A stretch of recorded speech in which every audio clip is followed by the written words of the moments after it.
ఆరోపణలు చేస్తున్నారు 41.1 అది చేసింది అసలు ఆ ప్రయత్నం చేసింది మీరే గత 2019-24 మధ్య మంత్రి గారిని అడుగుతున్నాం. వాస్తవ విషయం ఏంటంటే ఈ పోలవరం ఎత్తుపై అన్ని వివరాలు చెప్పాల్సిందిగా గౌరవ మంత్రి గారిని మీ ద్వారా కోరుతున్నాం. ఓకే, ఎనీ మెంబర్ మంత్రి గారు నా సార్, ఇప్పుడు సిగ్నేటరీస్ అని అనుకున్నాం, మనం సిగ్నేటరీస్ వరకే అనుకున్నాం.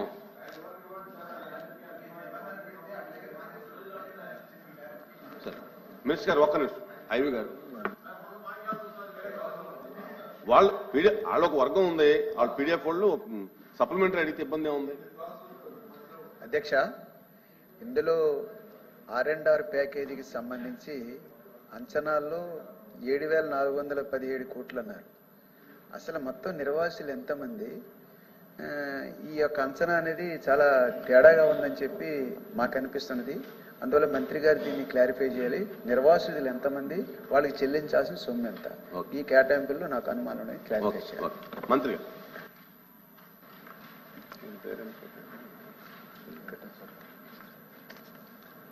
ధన్యవాదాలు అధ్యక్ష. ఏదైతే ఇప్పుడు గౌరవ సభ్యులు రామారావు గారు ఏదైతే ఈ పోలవరం ప్రాజెక్టుకి సంబంధించినటువంటి ఎత్తు మీద కానీ ఇట్లా ఆరోపణలు అవాస్తవాలు వస్తూ ఉన్నాయి, ఇందులో వాస్తవం ఎంత అనేది ప్రజల ద్వారా కూడా ప్రజలకు తెలియజెప్పాల్సిన అవసరం ఉందని ఏదైతే చెప్పారో వాస్తవం అధ్యక్ష. ఏదైతే ఈవేళ పోలవరం ప్రాజెక్ట్ ఏదైతే ఉందో ఆ రోజు 2019 ఎన్నికల సమయానికి 72% పూర్తయినటువంటి ప్రాజెక్టు ప్రభుత్వం కంటిన్యూ అయి ఉంటే కనుక 2020కే ప్రాజెక్టు పూర్తయి గోదావరి జలాలు అటు ఉత్తరాంధ్రకు ఇటు రాయలసీమకి ప్రవహించి ఉండేటువంటి అధ్యక్ష. అటువంటి పోలవరం ప్రాజెక్టుని ముంచేసినటువంటి వాళ్ళు, అదేవిధంగా 100% పూర్తయినటువంటి డయాఫ్రామ్ వాళ్ళని ధ్వంసం చేసినటువంటి వాళ్ళు, అదేవిధంగా ఏదైతే పోలవరం ప్రాజెక్టుకి తమ విలువైనటువంటి భూములు త్యాగం చేసినటువంటి నిర్వాసితులు ఎవరైతే ఉన్నారో వాళ్ళకి 5 సంవత్సరాల్లో 19-24 మధ్య ₹1 కూడా వాళ్ళకి ఇవ్వనటువంటి వాళ్ళు కూడా ఈరోజు పోలవరం గురించి, పోలవరం ఎత్తు గురించి మాట్లాడేటువంటి అర్హత లేదనే విషయాన్ని మీ ద్వారా తెలియజేసుకుంటూ ఉన్నాను అధ్యక్ష. అందులో పర్టికులర్ గా ఏదైతే పోలవరం ఎత్తు ఏదైతే ఉందో, మరి మనకి ఏదో నోరుంది కదా అని వచ్చినటువంటి అబద్ధాలని పదే చెప్పడం, ఏదైతే మనకి అవినీతి పత్రిక ఉంది కదా అని రోజు వ్యాసాలు రాసుకోవడం కాదు అధ్యక్ష.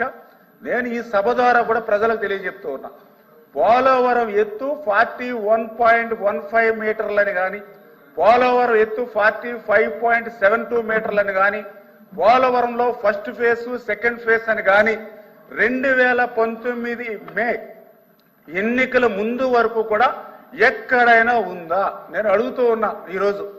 అంటే 2019 మే నెల ముందు వరకు కూడా ఎక్కడ కూడా ఫస్ట్ ఫేజ్ లేదు, సెకండ్ ఫేజ్ లేదు, 41 అని లేదు, 45 అని లేదు, ఓన్లీ పోలవరం ప్రాజెక్టు 45.72 అని మాత్రమే 2019 మే ఎన్నికల వరకు కూడా తెలుగుదేశం ప్రభుత్వ హయాంలో ఉంది అధ్యక్ష.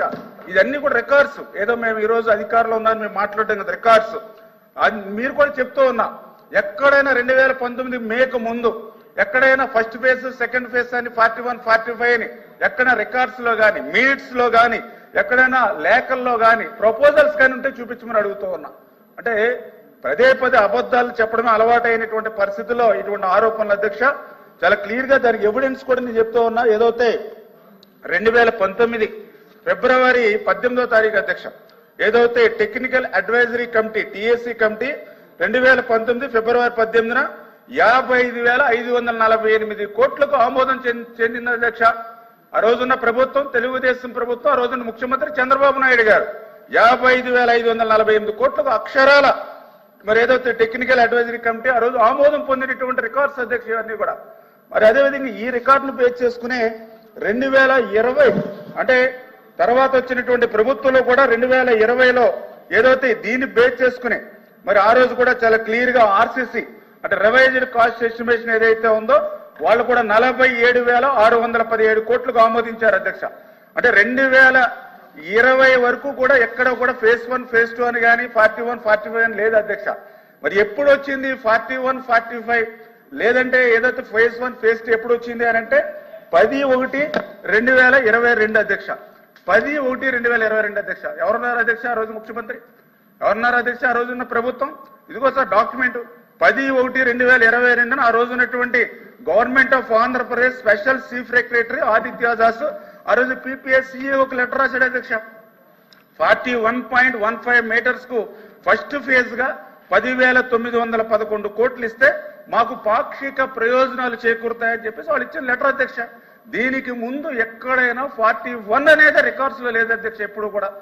దీన్ని బేస్ చేసుకునే తర్వాత 4/5/23 అధ్యక్ష ప్రిన్సిపల్ సెక్రటరీ మళ్ళీ PPSCOకి రాశాడు అధ్యక్ష. ఏదైతే ఫేజ్ 1 41.15 కి వెంటనే పర్మిషన్ ఇవ్వండి, మాకు లేట్ అవుతుందని చెప్పాడు అధ్యక్ష. మరి అదేవిధంగా తర్వాత మరి ఏదైతే మరి ఇదే పోలవరానికి సంబంధించి 23/5/23 అధ్యక్ష మరి ఏదైతే సిఈ సుధాకర్ బాబు అధ్యక్ష ఆ రోజు 16,870 కోట్లకు అంచనా వ్యయం పెంచామని చెప్పి ఈ యొక్క ఫస్ట్ ఫేజ్ కి ఆయన మళ్ళీ లెటర్ రాశాడు అధ్యక్ష. మరి అదేవిధంగా ఏదైతే 5/6/23 అధ్యక్ష వాస్తవాలు చెప్తుంటే అంగీకరించే పరిస్థితులు లేరు. సభాపూర్వకంగా ప్రజలకు తెలియజేస్తున్నాం. ఎందుకంటే గౌరవ సభ్యుడు అడిగారు ఏదైతే పోలవరం గురించి, పోలవరం ఎత్తు మీద అవాస్తవాలు అబద్ధాలు ఎన్నో ప్రచారం అవుతున్నాయి, ఇందులో వాస్తవాలు ఎంత నిగ్గు తెలుసుమని గౌరవ సభ్యుడు అడిగారు. దాని మీద నేను సమాధానం చెప్తున్నా. ఇందులో నేను మాట్లాడిన దాంట్లో ఏదైనా నిజం లేకపోతే మాట్లాడచ్చు అధ్యక్ష. ఏదైతే 5/6/2023 అధ్యక్ష ప్రిన్సిపల్ సెక్రటరీ PPA అధ్యక్ష ఈయన కూడా 41.15 మీటర్లకి 17,144 కోట్ల అధ్యక్ష ఇది రివైజ్డ్ కాస్ట్ అని చెప్పేసి ఇచ్చాడు అధ్యక్ష. అదేవిధంగా 2/8/23 అధ్యక్ష ఆ రోజు ఉన్నటువంటి CWCకి ఒక లెటర్ రాశాడు అధ్యక్ష. ఏదైతే 37,059 కోట్ల రూపాయలకు ఆమోదం పొందమని అధ్యక్ష. అంటే నేను ఎందుకు చెప్తున్నానంటే ఈ రికార్డులన్నీ కూడా ఎందుకు చెప్తున్నానంటే ఈవేళ ఏదైతే పోలవరం ప్రాజెక్టుకి సంబంధించి ఫస్ట్ ఫేజ్ అని వచ్చింది 2022 నాటి ముఖ్యమంత్రి జగన్మోహన్ రెడ్డి దగ్గర నుంచి నాటి ప్రభుత్వం వైఎస్ఆర్సీపీ నుంచే తప్ప 2019 మేకు ముందు ఎక్కడా కూడా ఫేజ్ 1 గాని ఫేజ్ 2 గాని 41 గాని 45 గాని లేదు అనేటువంటి వాస్తవాన్ని సభాపూర్వకంగా విత్ రికార్డ్స్ ద్వారా చూపిస్తున్నాను అధ్యక్ష. వాళ్ళకు కూడా ఏమన్నా రికార్డులు కావాలంటే రికార్డులు వాళ్ళ లీడర్ కూడా పంపిస్తాను అధ్యక్ష. అదేవిధంగా రెండోది అధ్యక్ష ఏదైతే ప్రశ్నలో మరి ఏదైతే ఈ యొక్క పోలవరం మరి లెఫ్ట్ కెనాల్ గురించి గౌరవ సభ్యులు కూడా అడిగారు అధ్యక్ష. లెఫ్ట్ కెనాల్ ఏదైతే ఉందో మరి గత 5 సంవత్సరాల్లో ₹1 పని గాని ఒక్క అరబస్తా సిమెంట్ గాని పనిచేయలేదు అధ్యక్ష. మళ్ళీ తెలుగుదేశం జనసేన బీజేపీ ఎన్డీఏ ప్రభుత్వం వచ్చిన తర్వాత ముఖ్యమంత్రిగా ప్రమాణ స్వీకారం చేసిన తర్వాత మొదటి క్షేత్ర పరిణ పోలవరంకి వెళ్లారు ముఖ్యమంత్రి గారు. అదేవిధంగా లెఫ్ట్ కెనాల్కి వెళ్ళి ఆయన కూడా చెప్పారు 2025 జూలైకి ఏదైతే పోలవరం పూర్తయ్యే లోపుగా అక్కడ పురుషోత్తపట్నం ఎత్తిపోతల నుంచి కనీసం ఒక 6,000-7,000 క్యూసెక్కుల నీరైనా ఉత్తరాంధ్రకు తీసుకెళ్లాలని చెప్తే మరి దాని మీద 1,650 కోట్ల రూపాయలతోటి మరి అన్ని కూడా మరి కాంట్రాక్టులు టెండర్లు పిలిచాం అధ్యక్ష. ఆల్రెడీ పనులు ప్రారంభించాం. ఏదైతే ఆ లెఫ్ట్ కెనాల్ కూడా రేపు 2025 జూన్ కల్లా పూర్తి చేసి ఉత్తరాంధ్రకు నీళ్లు తీసుకెళ్తామని చెప్పి కూడా సభాపూర్వకంగా కూడా తెలియజేస్తున్నాం అధ్యక్ష. అదేవిధంగా గౌరవ వెంకటేశ్వర గారు కూడా మరి ఏదైతే ప్రాజెక్టు నిర్వాసితుల కుటుంబాల గురించి అడిగారు అధ్యక్ష. ప్రాజెక్టు నిర్వాసితుల కుటుంబాలు అడిగారు అధ్యక్ష. ఆ నిర్వాసితుల కుటుంబాలు కూడా మరి ఏదైతే ఫేజ్ 1కి సంబంధించి మరి వెంకటేశ్వర గారు అడిగారు అధ్యక్ష. నిర్వాసితుల కుటుంబాలు వచ్చి ఫేజ్ 1 వచ్చి అంటే ఏదైతే 41.15 ఫస్ట్ ఫేజ్ కి వచ్చి మరి 38,060 కుటుంబాలు ఉన్నాయి అధ్యక్ష. అదేవిధంగా ఫేజ్ 2 వచ్చి 41.5 నుంచి 45.72 వరకు చూస్తే 58,600 కుటుంబాలు ఉన్నాయి అధ్యక్ష. మొత్తం కుటుంబాలు 96,660 కుటుంబాలు ఉన్నాయి అధ్యక్ష. ఇప్పటి వరకు కూడా 12,797 కుటుంబాలని షిఫ్ట్ చేయడం జరిగింది అధ్యక్ష. ఇక్కడ వెంకటేశ్వరరావు గారు కూడా దయ ఉంచి ఆయన కూడా గమనించమని ఏదైతే ఆ నిర్వాసితులకి 2016లో ఆనాటి ముఖ్యమంత్రి చంద్రబాబు నాయుడు గారు నిర్వాసితులకి 1000 కోట్లు ఇచ్చాడు అధ్యక్ష. మళ్ళీ 2025లో మళ్ళీ చంద్రబాబు నాయుడు గారు ముఖ్యమంత్రిగా ఉండగా మొన్న 900 కోట్లు ఇచ్చారు అధ్యక్ష. 2019-2024 5 సంవత్సరాల్లో ఈ జగన్మోహన్ రెడ్డి ఆ నిర్వాసితులకు ₹1 ఇవ్వలేదు అధ్యక్ష. ₹1 ఇవ్వలేదు అధ్యక్ష. ధన్యవాదాలు. ఎల్ఓపి గారు సార్ ప్రశ్నోత్తరాల్లో తప్పుడు ద్వారా నేను రిక్వెస్ట్ చేస్తుంది ఏంటంటే ప్రశ్న వాళ్ళే వేస్తున్నారు, సమాధానానికి వచ్చి ప్రశ్నకి ఆన్సర్ కాకుండా గత స్మృతుల్ని వాళ్ళ గొప్పల్ని వాళ్ళ తాలూకా వీళ్ళని లేనివన్నీ ఫ్యాబ్రికేట్ చేస్తూ చెప్పుకొస్తున్నారు. అధ్యక్ష, సూటిగా ప్రశ్న అడుగుతున్నాము. సూటిగా మీరు పోలవరం ఎత్తుని తగ్గిస్తున్నారా లేదా, తగ్గిస్తారా లేదా అడుగుతున్నప్పుడు దానికి సమాధానం చెప్పలేదు కదా అధ్యక్ష. దాని వాళ్ళు ఏం చెప్తారు? 20 వినండి మరి చెప్తుంది మీరు చెప్పిన సమాధానం, మీరు చెప్పిన సమాధానమే. నేనేం ఫ్యాబ్రికేట్ చేయట్లేదు. I'm not fabricating any issue. I'm not fabricating any issue. Me road వచ్చిన మాట రికార్డులో చూసుకోండి. నేనేమైనా కూర్చొని మరి చెప్తాను. కూర్చొని మాట్లాడేయండి మంత్రి గారు. చెప్పండి, కూర్చోండి. మంత్రి గారు మాట్లాడేయండి. మై లెగ్స్ మీరు మాట్లాడేయండి. ఎల్ఓపి గారు చేరి చెప్పండి. మీరు వాళ్ళతో కాదు మాట్లాడండి. వాస్తవంగా ఆయన చెప్పింది ఏంటి సార్, 22వ సంవత్సరంలో 22వ సంవత్సరంలో ఫస్ట్ ఫేజ్ లోకి ఆ డబ్బులు రిలీజ్ చేయమని చెప్పి అప్పుడు ప్రభుత్వం ఆదిత్య దాస్ గారు సెక్రటరీగా ఉంటూ లేఖ రాశారని చెప్పారు. ఆ డబ్బు ఇవ్వండి, ఇది దాని తర్వాత అది కంటిన్యూ అవుతుంది అని చెప్పారు. ఇప్పుడు మేము అడుగుతుంది స్టేట్ కోసం ఈ ప్రభుత్వం కేంద్ర ప్రభుత్వంతో సంప్రదించిన తర్వాత ఉన్న సమాచారం ఏంటంటే, రాష్ట్ర ప్రజలకు అందరికీ ఆందోళన ఏంటంటే, ముఖ్యంగా ఉత్తరాంధ్ర ప్రాంతంలో మా ప్రజలకి అలాగే రాయలసీమ ప్రజలకి ఏదైతే ఎత్తు తగ్గిస్తే రాబోయే ఇందాక విద్యుత్ శాఖ మంత్రి గారు ఏదైతే మాట్లాడారో 900 మెగావాట్ల విద్యుత్ ఇస్తున్నారో, లేకపోతే రాయలసీమకి వచ్చి మిగిలిన జిల్లాలు వెళ్ళాలన్నారో, మా సుదృష్టం తవ్వాలన్నారో, వీటికి అన్నిటికీ ప్రమాదం వచ్చే పరిస్థితి ఉంది.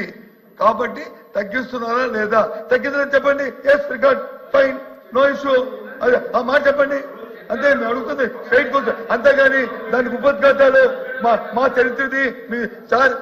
పోలవరం అంటే స్వర్గీయ రాజశేఖర రెడ్డి గారు జ్ఞాపకం వస్తారు. నేను వెళ్ళాను దానికి హోమ్ డేస్ చేసినప్పుడు ఐఎమ్ ది మ్యాన్. మా అద్భుతమైన కార్యక్రమంలో నాకు అవకాశం భగవంతుడు నాకు ఇచ్చాడు. మేము మార్చారు రైట్. వీళ్ళు వచ్చి ఏం చెప్తారు సార్ వీళ్ళు? అయినా దానికి వెళ్ళట్లేదు. ఆ గొప్పలు మేము చెప్పుకోలేదు. కానీ ఇవాళ సూటిగా ప్రభుత్వం తగ్గిస్తుందా, ప్రభుత్వం తగ్గించట్లేదా? సమాధానం చెప్పండి మంత్రి గారు.